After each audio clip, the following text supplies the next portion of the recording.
building task, putting them at risk of being eliminated. The windbreak that was put up did no good. At the survival test... Go, go, go!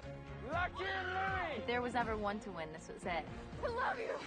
And at elimination... 25 minutes to light one of those things is crazy. Ryan and Madeline, I'm just not sure you guys will get out alive. And coming up... And then there were 3. Jim and Austin, winner of 3 survival tests. Lucky and Louie, who bridged their fears and pushed their limits. Chris and Jeff, who never gave up on themselves or each other. Remember, only one team standing here is going to win $500,000. The 3 final teams are about to face the last and most dangerous journey of all. It really is a baptism of fire. I have never seen a more angry-looking river. Each team will be responsible for their own fire and shelter, and then build their own raft and navigate a dangerous river. I haven't seen Jim or Austin. I just turn around just looking for 2 bodies floating down the river. In the end, only one team will get out alive with the grand prize of $500,000. I'm after the team that if my kids were stranded in the jungle without me, I'd want that team alongside them. Who will it be? I've made my decision.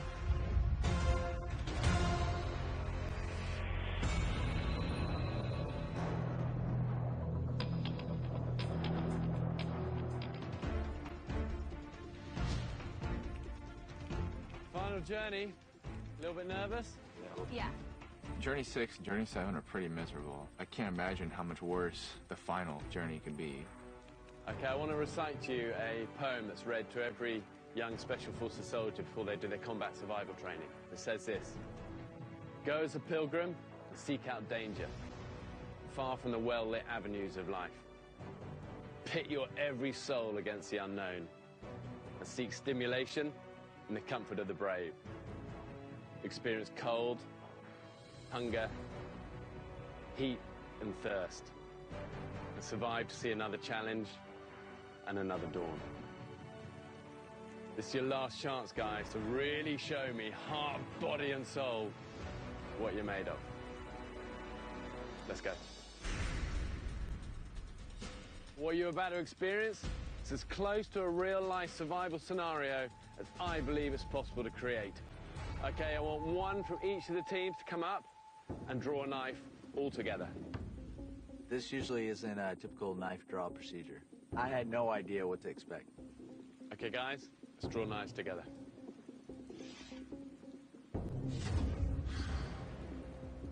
Okay, they're blank. They're blank for a reason. I was confused. I wasn't sure what to expect. Okay, on this journey, you're all in charge of all of the tasks. As always, you'll travel as a group, but for the first time, you're only working within your team. I think we have the best team when it comes to competing individually, so that definitely feels like an advantage right away. Last push. All right, obstacle. You guys are going to be jumping feet first into this journey, out of a helicopter and into an isolated lake. From there, you'll trek through a dense, inhospitable rainforest and then floating down a ferocious river to your overnight camp. Shelter. All of you are responsible for setting up shelter for the night. And remember the 3 elements of shelter: warm, dry, safe. Make your shelter well, or this is going to be a miserable night. Next, fire.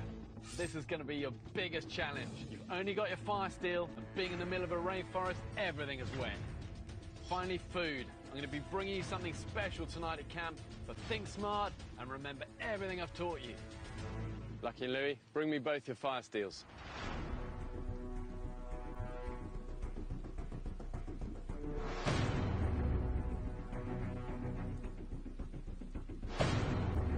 In a survival situation, there's no guarantee of gear that's going to be perfectly functioning.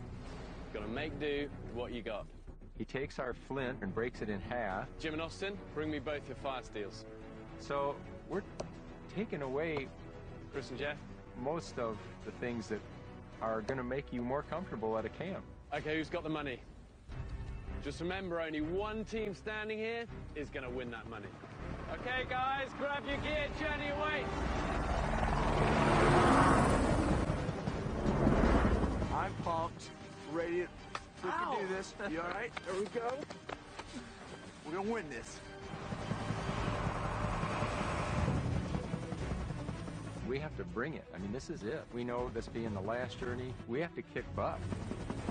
8 journeys ago, we had our very first helicopter ride, my dad and I, and now we're jumping out of them. This is nuts that this is now like my life.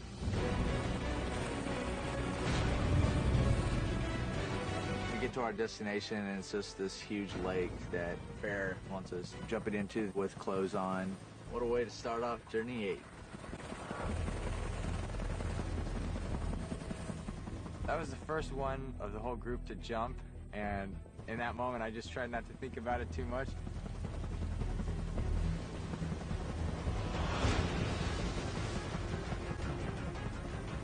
My first thought was, this is a lot higher than I thought it was going to be. I just shut my brain off because Bear said, do not hesitate. Looking at it, you're thinking, I hope this turns out okay. Right before we left, Mom made me promise to not let him do dangerous stuff like that. Sorry, Mom.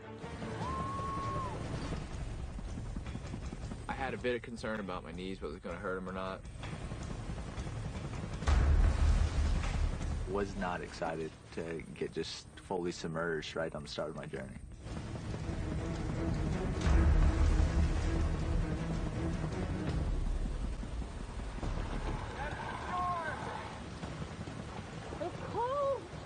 I was extremely cold. I knew everyone else was cold. So I felt like we had to get to the shore as quick as possible.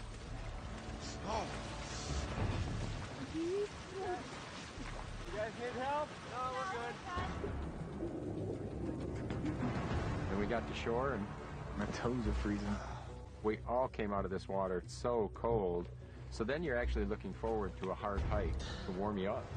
To get to overnight camp, the teams must bushwhack through the rainforest, the wettest part of New Zealand. That leads to a dangerous, raging river where they're going to float down with no raft. Once they reach land, they're going to set up camp for the night.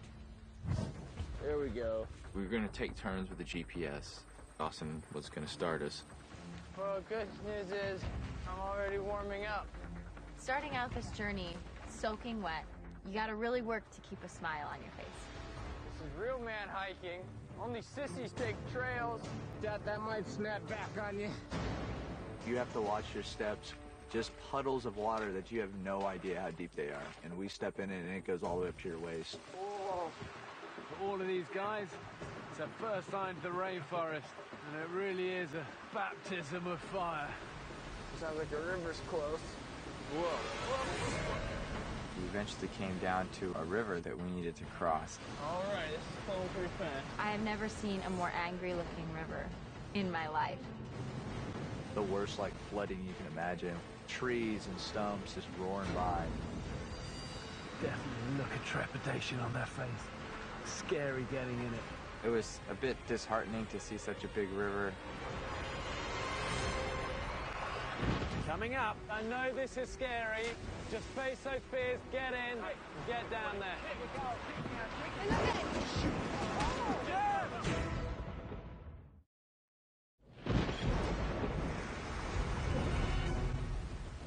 It's gonna be cold again. This river crossing definitely makes us nervous. We should hook all the bags together. I wanted to quickly get a plan of action because I knew once one of us got in, that person would be cold. We'll probably have to get in the water to do it. All right. You stand? No. I was freezing. It just felt like people were just hesitant. They didn't want to do it. We're lucky we're not going to attach mine until the end. I was a bit frustrated at that moment. Bring it down, bring it down. We're in the water already, we gotta hurry. On their own, they're never gonna just get in this river.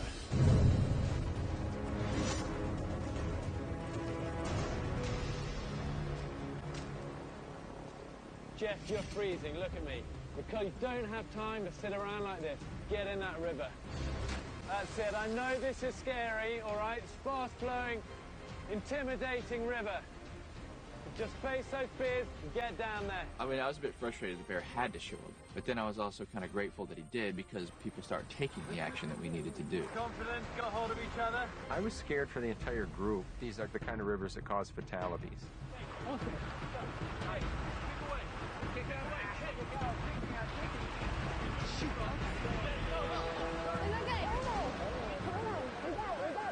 Being in a river that's flowing that hard and that fast is terrifying. All the water is brown and muddy. You can't see anything through it, and it is moving so fast.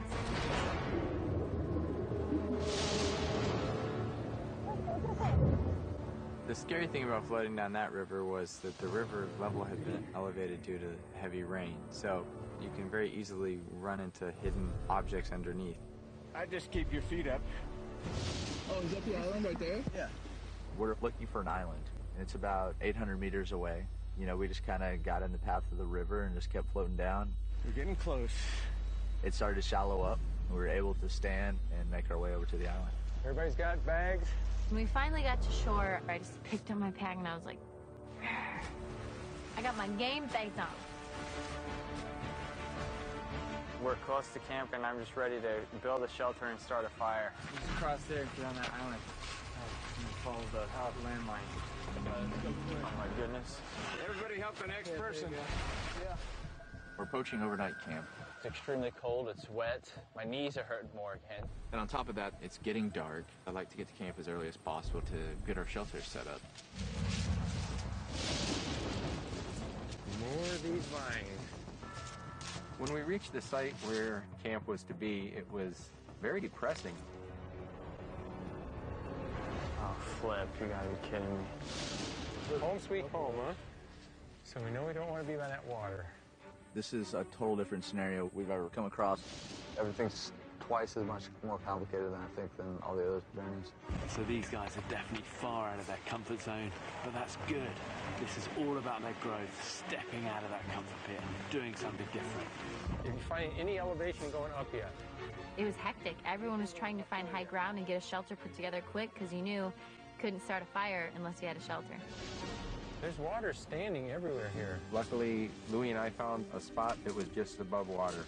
Actually, if you just kink it, it'll latch. Oh, that one didn't kink. That one broke. Yeah, mine are not kinky. This is very much fun for us. When you're working in the rain, it's hard to not sing. You gotta be positive when it's drenching like this and you're hungry and cold. What else can you be but happy? I'm warmed up a lot. Dad, you all right? Yeah. When we got to camp, I noticed there's puddles everywhere. The rain keeps coming down. This isn't my ideal camping weather. Crack down some of these big... Actually, this one right here. Want to push that over? Nice. Each team is on their own for building their own shelter. So we had to figure out a way to build some sort of shelter out of fern trees there to keep us dry as possible. Is it good? I don't think so. I'm letting go and it's falling. I found a place where we would be 2 feet off of the ground. We had the base layer perfect, that's how I wanted it, but as we started to construct the shelter upwards, I decided this is not gonna work the way I want it to. Dude, I don't know, but I can't do this much longer. What's going on? Kidding me? Coming up. I haven't seen Jim or Austin. I just turn around just looking for 2 bodies floating down the river. It's deep. Oh my God. And later. The $500,000 you guys have fought so hard for.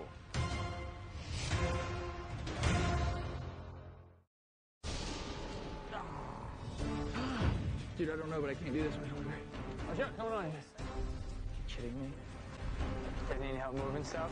Jeff and Chris looked like they were pretty far behind. I asked them if they needed help. When you're out in these survival situations, you need to lean on each other. It was surprising, you know, knocking over some 15-foot trees. You know, you felt kind of like Paul Bunyan. Okay, guys, let's have you all gathered round. Jim, Austin, Lucky Louie. All right. It's been a tough day for you guys today. The next challenge is going to be fire for you. Always hard in the rain, but it is possible. One of the reasons I want you to make fire is that I want you to eat. I bought you something special for your last dinner. It's a heart. A deer heart. And this is what you need to summon up once more, okay? I want to hug you. I was proud of that moment because he was giving us praise. It made me feel good about myself that he was explaining to us that we all had heart to get to this point. So at dawn, you're going to get up, you're going to make yourself a raft. You're then going to work your way downriver. Then you'll have a boggy trek through marshy wetlands until you reach the Tasman Sea. When you reach it, together you're going to make a signal fire. Make sure I can find you. Good job. Go, team, go! Woo. Nice. Our shelter's pretty much complete, so we're starting to collect a lot of firewood.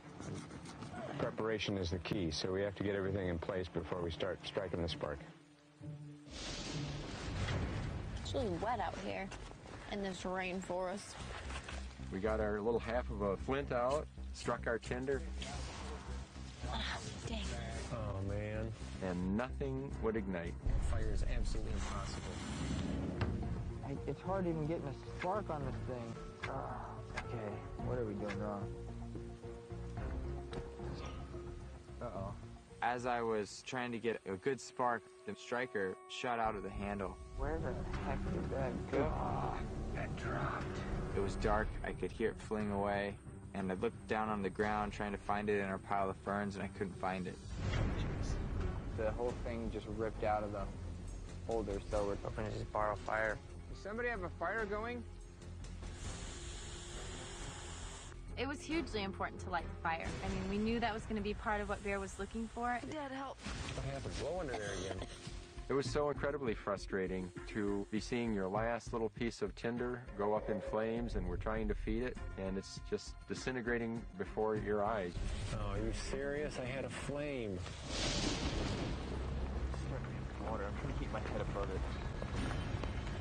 There you go. There you go. Yeah. Lucky by far had the most knowledge of anyone that was here. For Chris and I to do them one up, it felt really good. Nice. When Chris and Jeff got it, we knew that was a big setback for our chances, but at the same time, we were happy to cook that heart. There you go. Let's all eat this together.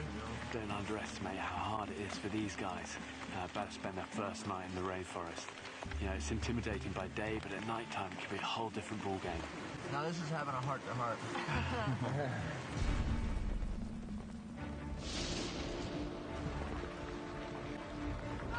Good morning, Rain. We're glad that you're still here.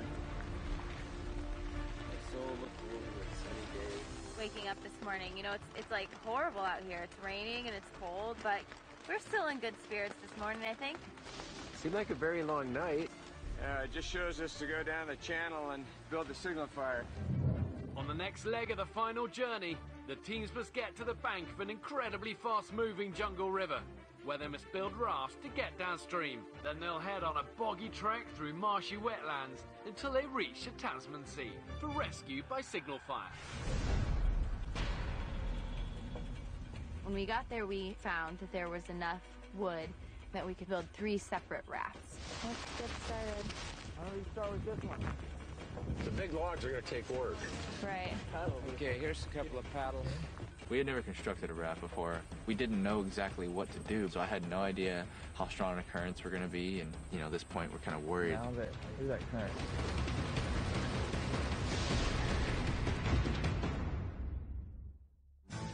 You're spending a night out in the wild and it's cold and blustery. You need good, strong, dependable protection from the elements. If the wind picks up, a tent that isn't staked in and secured could ruin your night or even blow away while you're out on a hike. So put that extra effort into your shelter. 10% more effort, 100% more comfort.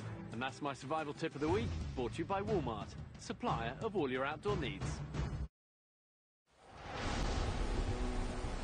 Where's that current? They're smart, they'll get in that river, make some decent progress down towards the coast. We have to get out of that, so we want the smallest amount of wood possible. We had never constructed a raft before. You know, at this point, we're kind of worried. All right, you want to get this side? My idea was that we should do something that was a bit nimble. It doesn't matter if it goes underwater. What these guys should focus on is getting big logs to keep them buoyant and safe in this swelling river. And it doesn't look like those are the sort of logs that Chris and Jeff are going for. You know what happened the first time we made that boat and didn't... We don't want to sink again. Yeah. The first raft that we had tried to build in a survival test was a miserable failure. Kidding me? And we didn't want that again. We knew we wanted to find big logs, build a sturdy raft that would take us down the river, and that we would stay high and dry. My way. All right, you want to get this side? My way. Okay, here's a couple of paddles. We had never constructed a raft before. We didn't know exactly what to do, so I We got the biggest logs that we could find, so we thought we had a pretty sturdy raft. I think it will float. One of my concerns is the river is moving pretty fast. We're going to have to go down and just hope we don't hit debris or something that'll hang us up. I just don't like this piece of wood right here, but whatever. As long as we're on top of the water. We're complete with our raft. I'm pretty satisfied with it. Make sure you get out there and see if it works. The river's running high, but it's doable. They stick together. Once all the rafts were ready, we helped each other launch the rafts. We got to hurry because we got to stay with them. I'm incredibly high and dry. Hey, we're rafting. We're rafting. Woo! It just felt like we were riding our war horse to victory. Hop on, buddy. Get a raft in the river. It probably sunk about 6 to 12 inches deeper than I expected it to. Nope. We're low riding at this point. How's everybody doing? Well, can you see him? I see the boys. So where are Jim and Austin? I don't know. I haven't seen Jim or Austin. Jim and Austin were behind us when we launched, and then as we got about halfway down the river, we turned around and had no idea where they were. I mean, we were thinking that they either fell apart, they sunk, and just turned around just looking for two bodies floating down the river.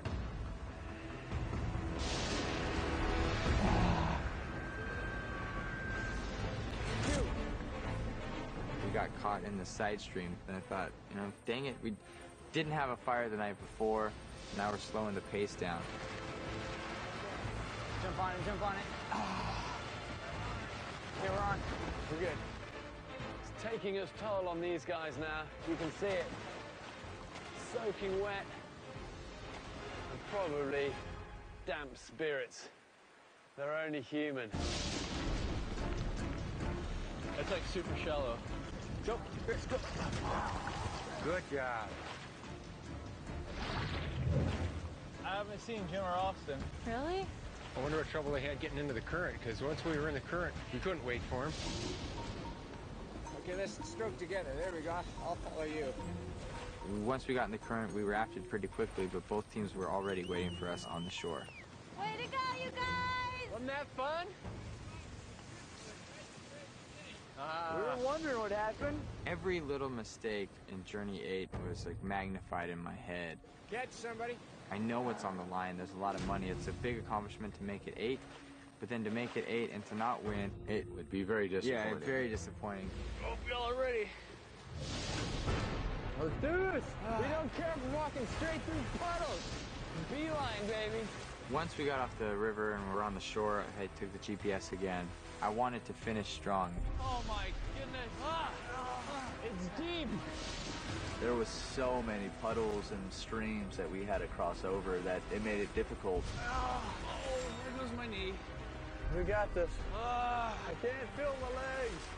Really, they want to keep moving. Keep that blood flowing. As soon as you stop in these sort of conditions, you get cold very fast. What is this?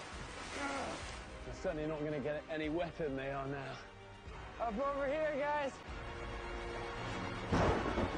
This is going to be a white knuckle ride. Coming up. What I'm looking for is a big signal fire. And later. May the best team win, and I sure hope it's us. If what Bear is looking for is a team who would get out alive, I think he's found it. I think that we've encompassed what Bear is looking for.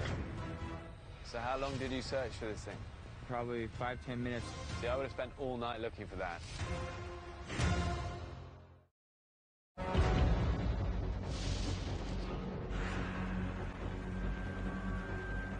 Right here.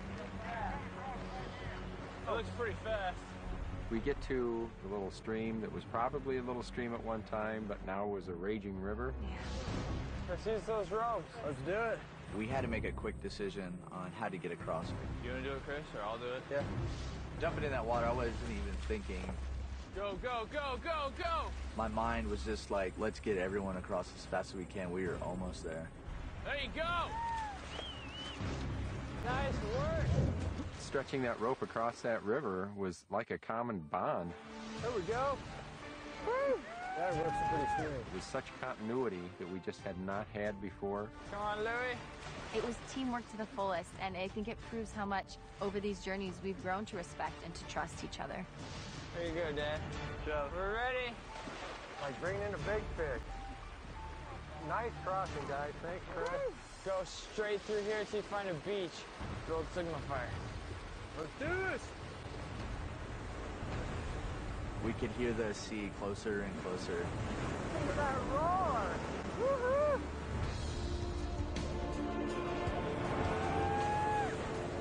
The beach.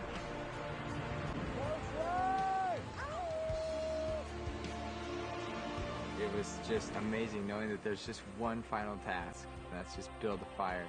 Let's get this party started. Let's look over here for some wood.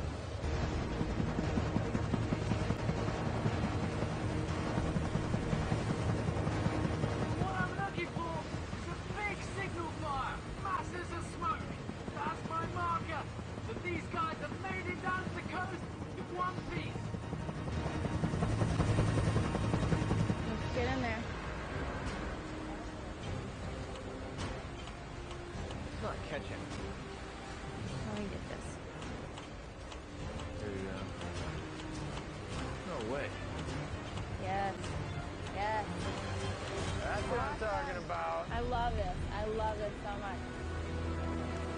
Look at all the smoke! Oh, yeah. Words can't even describe just how calm and anxious you feel. That one fire represents all of it coming to an end and getting out alive. There it is! I hear the helicopter. Yeah. There he is! Oh, yeah. There's Bear right there. Once we heard the helicopter, we could see Bear hanging out the side, and it was a huge relief. Having gone through this with my dad, he's been a big strength. I love him. I get just as choked up as he does. I love you. See that? I couldn't be more proud doing this for each other and for Mom. She's the most amazing partner I could have had on this. I'm definitely a changed man through this experience. This is something I will remember and have been changed forever. I was already more appreciative of everything in life just 5 months ago from that accident, but now everything is amazing. I mean, God.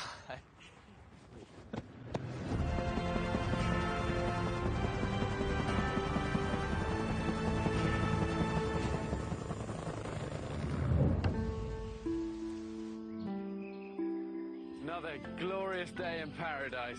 The feast pit's expanded. Oh, God. I tell you what, there's everything you're ever gonna want to hear. Cheers, everyone. Cheers. Glad I met you guys. It's a good food. Wow. You deserved it. And then in the P&G box, there's something special. Next time I see you, one team's going to be $500,000 rich. Enjoy the food, you deserved it. Thank you. Thank you. Guys, this is a double-decker chocolate cake. Oh, my God. I haven't heard much from Chris. No time for talk. I'm still curious about the P&G box. Let's just look at it. Oh, what is it? Letters. Oh. I'm already like, my mom means a lot to me. She always has my back. My dearest Chris, I can't tell you enough how much I miss and love you. I know these last 5 months have been physically and emotionally draining for you. I think about you every day. You better read it. I won't get to it. Jim, I've missed you very much. Getting out alive is more than just making it home in one piece. This experience will have you coming home alive in a lot of new ways. Awesome. I'm going back to my wife a different man. Okay. Look, I love you and I can't wait to see you and touch you again. Touch you. And I want to hear. Yeah, old people touch, okay? Reading that letters from home was a special moment for me. It was a great way to cap off the final feast pit. You just use the girly stuff? No, I use the manly stuff. I use the girly stuff, so what? So what? Man, it's the simple pleasures, you know? It's deodorant time. I will be heartbroken if he said, "Lucky, hand me your knife." I think we should win because, I mean, if what Bear is looking for is a team who works well together and would get out alive, I think he's found it. I'll take everything. I feel that we're deserving. I think that we've learned the most. I think that we've kind of encompassed what Bear is looking for. You're gonna have to seal this up too tight if we're not getting in the water. You never know. Yeah. May the best team win, and we sure hope it's us. Coming up. How's your raft? When we first launched, we ran into an obstacle. You know, to me, this is kind of reminiscent of Journey 1. You know, you got to think. I'm after the team. That if my kids were stranded in the jungle without me, I'd want that team alongside them.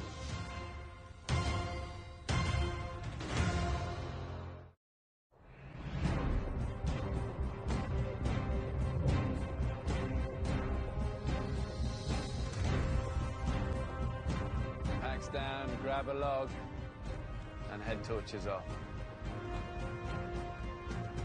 I'm looking at 3 incredible teams here.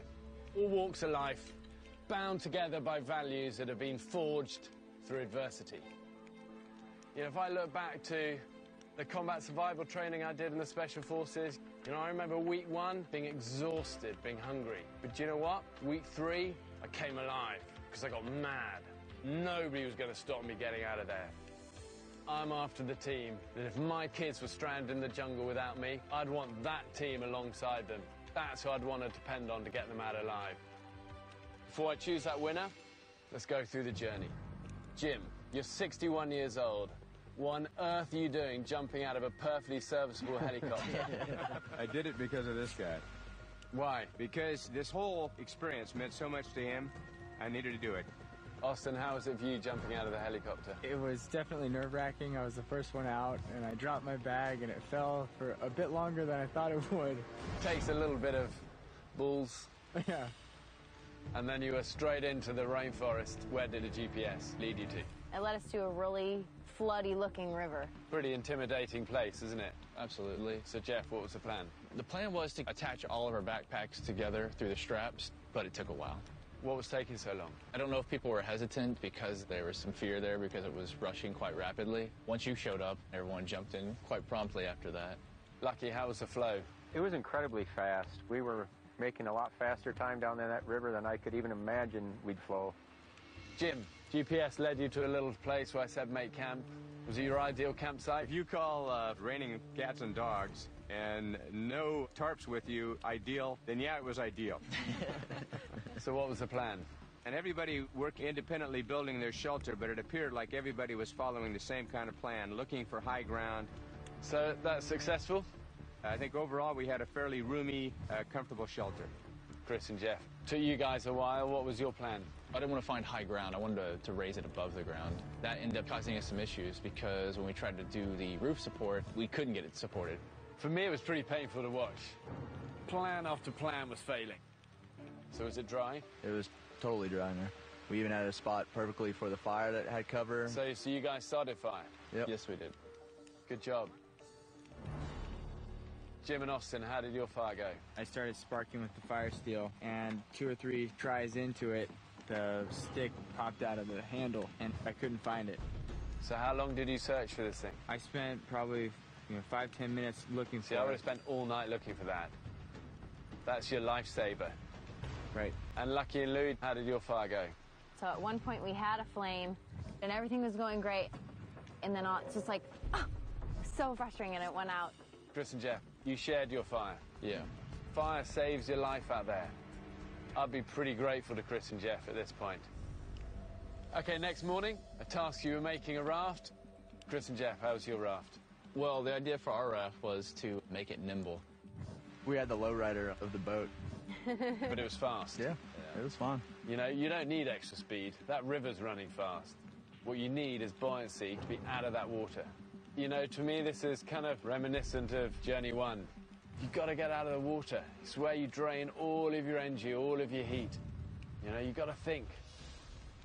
Jim, how was your raft? When we first launched, we ran into an obstacle. So did that delay you? It did delay us. Louis, how was the raft build? Super learned our lesson from that first raft that we were building in the survival challenge. So we took our time, and once it got in the water, we were still completely dry. Good job. Final bit of bushwhack, heading towards the coast. Austin, tell me about that. Everyone was wet again, so we just tried to set as brisk a pace as possible. We wanted to finish strong. Finish strong. Big mantra of a good survivor. Lucky, you reached the coast. What do you take away from this? I've learned that she's not my baby anymore. She has been my rock more than once on this trip. I like being your baby sometimes. I'm just more impressed with her than words can describe. Jeff, what did reaching that coast mean to you? Reaching that coast was the culmination of everything we had been through all the journeys. I couldn't have been more proud in that moment. Jim, you hit the coast. What did that mean? It was an unforgettable moment. It's been a marvelous experience for us.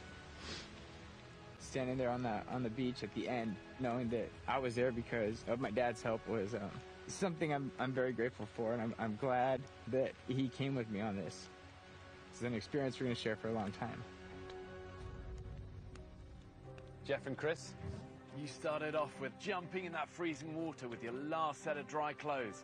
You almost became hypothermic. But throughout the course of these journeys, you've shown heart and grit. You've carried the weaker people's packs, both of you have. And you've pushed through some real pain. I admire that. Lucky and Louis? You get the whole cheerfulness and adversity stuff. Louis, you've never once complained. Even though you're terrified of heights, you've constantly faced it head on. Across gorges, down cliffs. Yeah, you've had your struggles, but you've never lost hope. And you've lent on each other. And it's amazing to see. Jim and Austin? Calm and cool under pressure. You won a record 3 survival tests. But above all, you've worked your backsides off, journey after journey. And you've always supported each other. We've got 3 very strong teams. Okay, I've got one final task to do, and that's to choose a winner. And that's hard for me, because the truth is you're all winners. You've all earned my respect the hard way. This symbolizes the $500,000 that you guys have fought so hard for. But at the end, there's always one.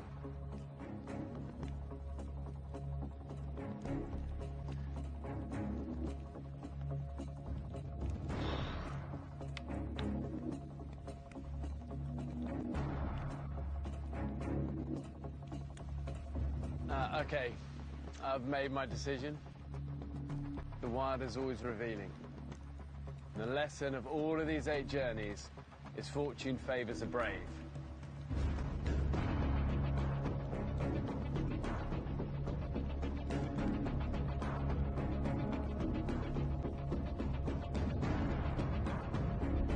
For me, there have been one team here that have given more than anyone else.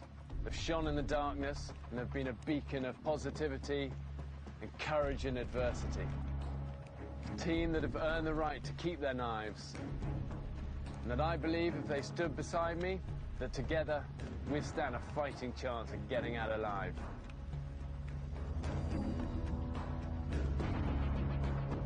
That team is...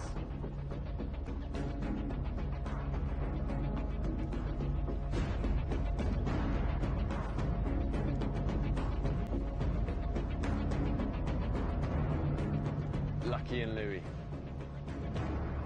$500,000 earned the hard way. Thank you, Bear.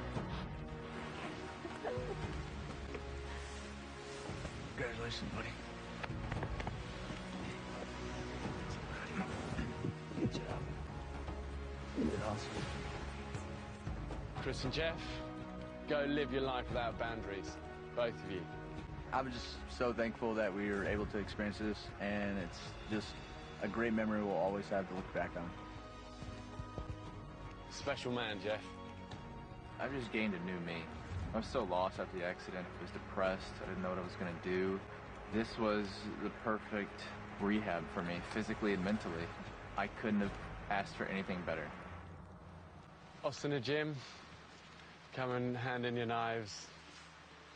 Strong bonds that have been made even stronger. You guys leave with your heads held high. It's sad to come this close and not make it all the way, but my dad and I now are already planning our next adventure. Hope to be climbing Mount Rainier next year and doing things to keep my dad young. It's just been a marvelous opportunity and experience. We're going back with a heart full of gratitude for all those little things we took for granted in life, and especially good food. Lucky and Louie. Grab your bags, grab the $500,000, get over here. Just two country bumpkins decided on a whim to try out for this thing, and we went from a town of 1,000 people to New Zealand. Still can't believe that it's real. To come here in such an incredibly beautiful surroundings and see my baby just blossom into the most courageous person I know has just been so fulfilling and heartwarming. We're just like the luckiest people in the world. Thank you so much. Gonna be an inspiration to many. Thank you very much. Let's get out of here. First beer's on you. Yeah, I'll buy.